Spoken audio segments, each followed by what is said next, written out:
치킨의 지혜투자 클럽입니다. HLB. 어제 파미데일리에 이어서 이 8월 달에 좀 이제 회사와 송사가 좀 있었던 매체죠. 야급신문의 기사. 2천억 이제 해외 자본 유치 관련해서 85%는 조건부 투자다 이러면서 좀 전향적이지 못한 어떤 이 보도 내용들 왜 이러는지 한번 살펴보고요. 자, 주가는 좀 아쉽게도 어제 이어서 오늘도 5% 넘게 일단 하락하면서 정규장에서 47,600원에 마감이 되었습니다. 내용 한번 살펴보겠습니다.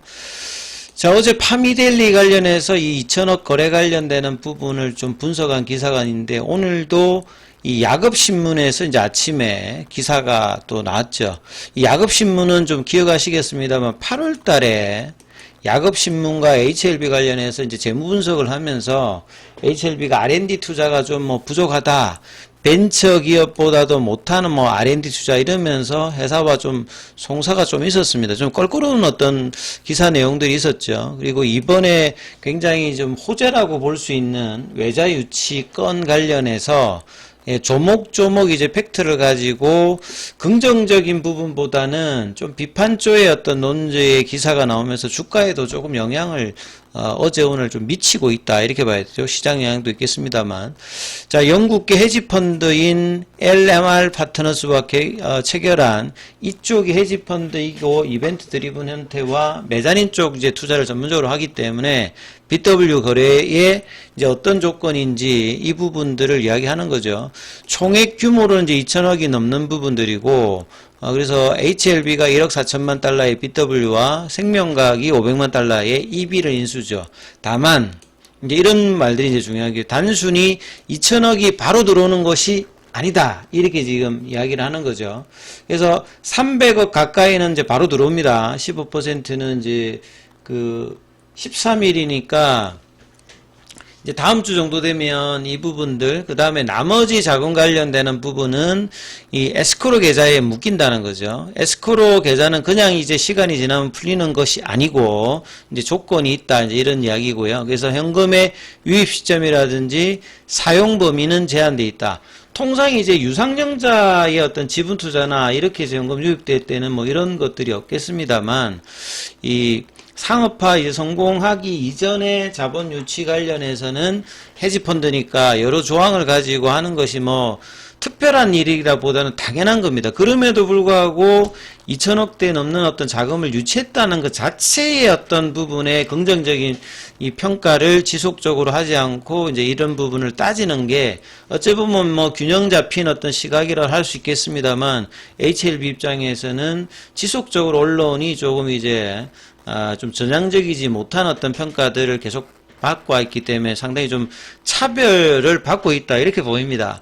그리고 이제 이 5%의 고정금리라고 하는 거는 통상적인 메자닌 자금보다는 금리가 높아요. 그러니까 이런 부분들은 뭐 헤지펀드 입장에서 요구하는 거고 이럼에도 불구하고 자금 유치를 뭐 해왔다는 부분들. 그러니까 본질은 결국은 주식이 올라가게 되면 전환해서 지분 투자까지 이어지는 이 구조인데 상업화 이전에 이제 상업화라고 하는 부분을 전제하지 않고 이게 성공했다라고 하면 이제 그 가능성에 배팅한 부분인데 그 조건들만 이제 집중적으로 하고 있기 때문에 그렇습니다. 그리고 수십억 원의 이자 비용 1년에 이제 1,000억대 이상의 이제 판관비를 쓰고 있기 때문에 이 전체 자금의 어떤 흐름에서 이 비용 자체가 뭐 부담해야 된다는 뭐 당연한 어떤 내용이겠죠. 그래서 좀 더 보면 자금 대부분은 묶여 있다. 그러니까 에스크로 계좌에 예치된다. 그냥 이제 돈이 때가 되면 이제 나온다는 게 아니라 목적성에 맞게끔 뭐 한다는 부분이 이제 중요한 거죠. 나머지 이제 15%는 에스크로 적용 대상이 아니고 여기가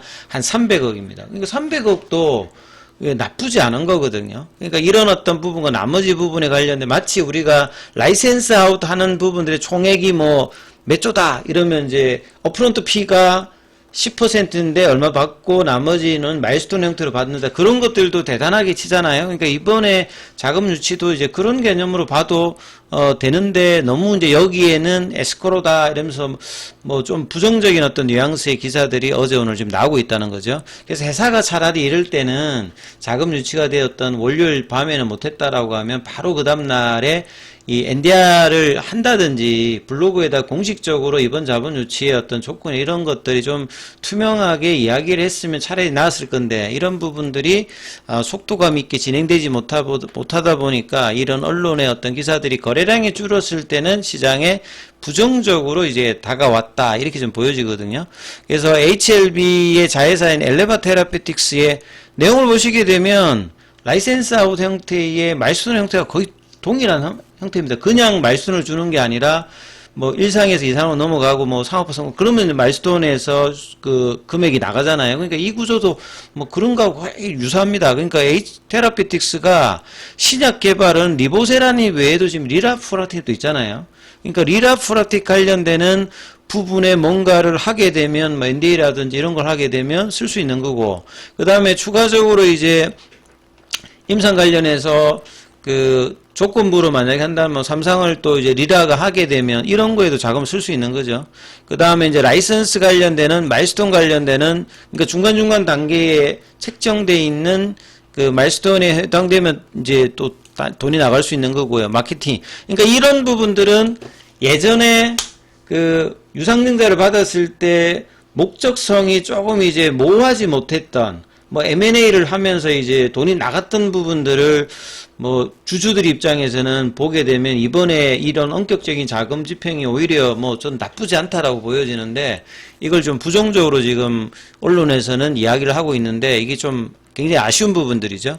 그래서 자금의 85%를 못 받는 게 아니라 이렇게 조항을 넣어서 이제 계좌에 넣어주고 정해진 조건이 충족되면 단계적으로 이제 회사에 돈이 들어오는 거죠. 목적성을 둔 자금 유치다. 그럼 이게 뭐 잘못된 건 아니거든요.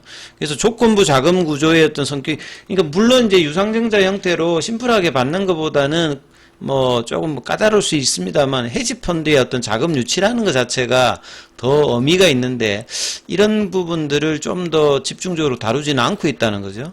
그래서 에스크로에 예치된 1억 1,900만 달러는 일정 기간이 지나면 자동으로 풀리는 구조가 아니라, 이 잘 보시면 페리티라고 하는 게 이제 그 전환 가격 대비해서 주가가 위로 올라가 있으면, 그러니까 48,000원 이것도 이제 나중에 리픽싱이 되니까 3만 후반대까지 내려갈 수도 있거든요. 그러니까 4만원대보다 이제 주가가 그 위로 올라갔을 때 115%를 달성하고 되면 신주인수권 미행사 등 특정 조건이 충족되면은 인출이 뭐 가능한 어떤 구조다. 그리고 전환가격 대비해서 15% 이상을 상승했을 때라거든요. 그러면 뭐 지금 현재 초기 형태로 본다라고 하면 한 5만 얼마가 이제 넘어가야 되는 거죠. 그러니까 주가가 이제 상승을 했을 때 이제 주식 전환 관련되는 부분, 그렇게 되면 HLB는 투자자에게 인수권 행사를 요청할 수 있으며, 또 이제 만약에 급등하게 되면 회사가 또 뭐 콜옵션 관련되는 부분들도 쓸 수 있는 여러 조항들이 있거든요. 그래서 주가 상승 구간에서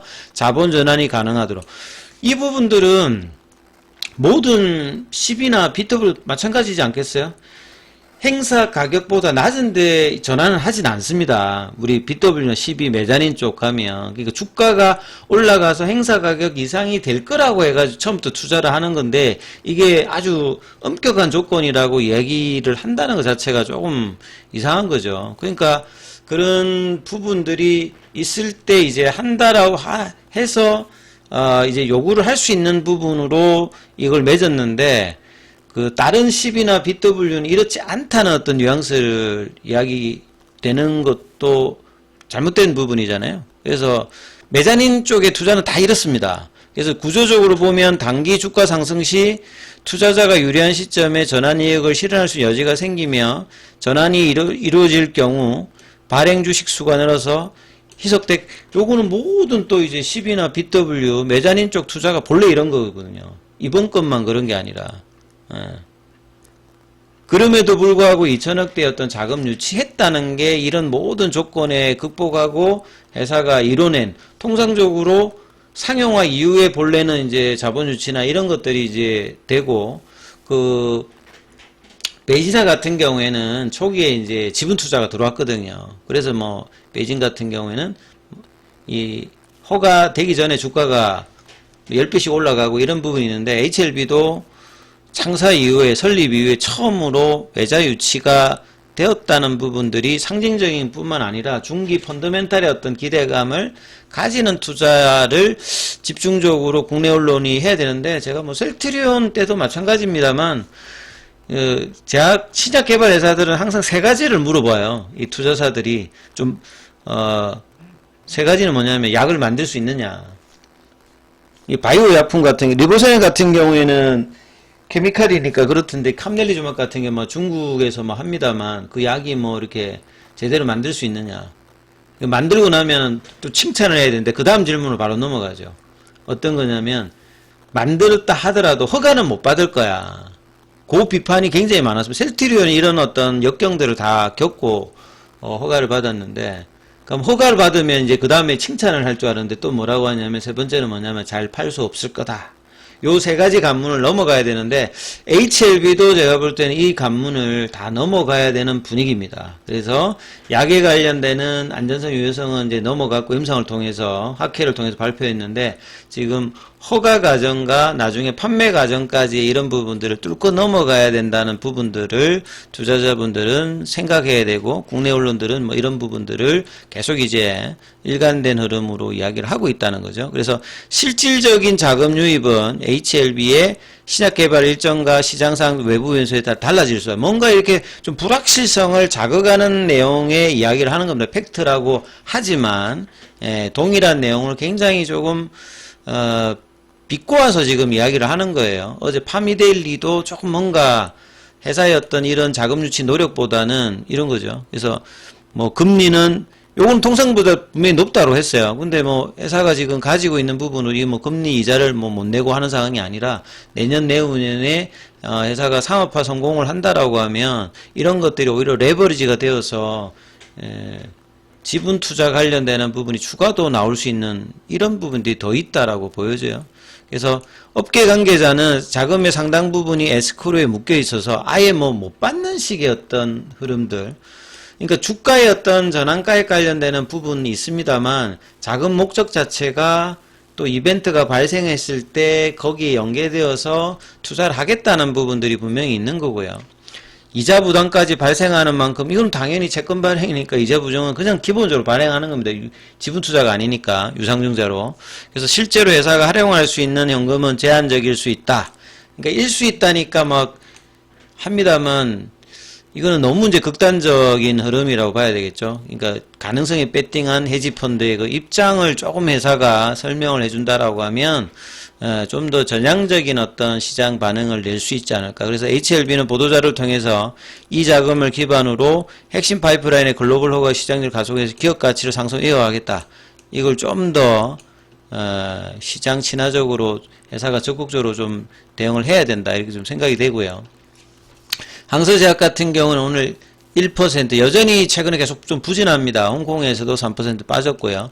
자, 공매도의 어떤 저항이 이번에 올라갔을 때 6만원 부분까지 갔을 때 계속 이제 그 카퓰레이션이 안 나왔거든요. 카피슐레이션이라고 하는 게 이제 안 되겠다. 계속 올라가겠다. 이러면서 숏 커버링, 그 다음에 심하면 숏 스퀴즈가 나오는데 커버링이 흐름이 전혀 안 나왔거든요. 그만큼 이제 거래가 다시 줄면서 공매도의 압박이 되면서 오늘도 18만 주 다시 두 자리 숫자로 한 2주 만에 다시 또 올라왔어요. 그 거래량은 160만 주로 900만 주 이후로 이제 거래가 계속 좀 줄고 있습니다. 거래가 줄고 있는데 버티지를 주가가 어제 오늘 좀 아쉬운 어떤 흐름을 보였고요. 공매도 순보유 잔고는 보시면 657만 주입니다. 이번 주 수요일 기준으로 보시게 되면 더 늘었다라고 보여주죠. 치열한 어떤 신규 매수와 공매도 싸움에서 다시 공매도의 어떤 압박이 주가에도 영향을 미쳤고요. 대차거래 관련되는 부분들은 오늘도 대차거래 체결이 계속되고 있습니다. 이제 이런 부분들이 공매도가 쉽게 6만원대를 뚫게 안 나와준다는 어떤 수급 싸움을 계속 걸고 있다는 거죠. 그러니까 회사도 여기에 맞는 어떤 시장 대응, 결과적으로 나중에 이제 뭐 좋은 결과를 내면 됩니다만 중간 프로세스에서 이런 어떤 호재를 얼마만큼 시장 친화적으로 알리고 정확성을 기해서 균형감을 잡아주는 거는 또 회사의 어떤 해야 될 일이니까, 자, 이런 부분들이 좀 굉장히 아쉽습니다. 이제 차트 관련되는 부분들은 이어지는 영상에서 살펴봐 드리고요. 장중에는 무료 텔레그램방 진행되고 있습니다. 링크되어 있는 부분 참조해 주시고, 입장 문의는 문자 남겨주시면 안내해 드리고 있습니다.